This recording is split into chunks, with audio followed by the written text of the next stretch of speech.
বাংলাদেশের 22 লক্ষ গণকর্মচারীরা যে মুহূর্তে বেতন কমিশন সুপারিশ বাস্তবায়নের জন্য অপেক্ষমান,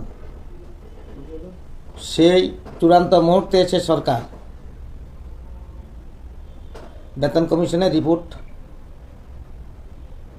এর উপর গেজেট প্রকাশ না করে ভিন্ন পন্থা অবলম্বন করেছে। এটাকে গতানুগতিক আমলাতান্ত্রিক চক্রান্ত বলেই আমি মনে করব। গতানুগতিক আমলাতান্ত্রিক দীর্ঘসূত্রিতার যেই ধারাবাহিকতা, এটা তার একটা স্পষ্ট নজির। প্রথমত, সরকার প্রজ্ঞাপন জারির পর্যায়ে এসে মাননীয় ক্যাবিনেট সচিবের কাছে রিপোর্টটি হস্তান্তর করলেন মাননীয় প্রধান উপদেষ্টা।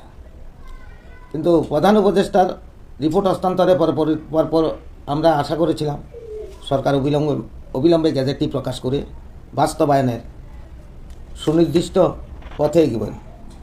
কিন্তু পরিতাপের বিষয় হচ্ছে, দীর্ঘ সময় ক্ষেপণের পরবর্তীতে সরকার একটা নতুন করে কমিশন গঠন করেছেন, আরেকটি কমিটি, এবং সেই কমিটির কর্মপরিধিতে আমরা দেখতে পাচ্ছি আমাদের প্রতিরক্ষা বাহিনীর সদস্যবৃন্দ, জুডিশিয়ারি সার্ভিস কমিশনের কর্মচারী বৃন্দ এবং একই সাথে সারা বাংলাদেশের গণকর্মচারীদের 3টি বেতন কমিশনের রিপোর্ট একীভূত করে বা একই জায়গায় একই কমিটির উপরে যাচাই বাছাই করার জন্য পদক্ষেপ নিয়েছে।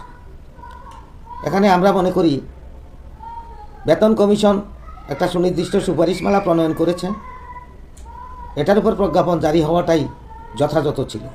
কিন্তু সময় ক্ষেপণের আমলাতান্ত্রিক এই বহুল পুরনো পথেই সরকার অগ্রসর হচ্ছে। এতে গণকর্মচারীদের মধ্যে তীব্র অসন্তোষ, চরম হতাশা এবং ক্ষোভের জন্ম দিয়েছে।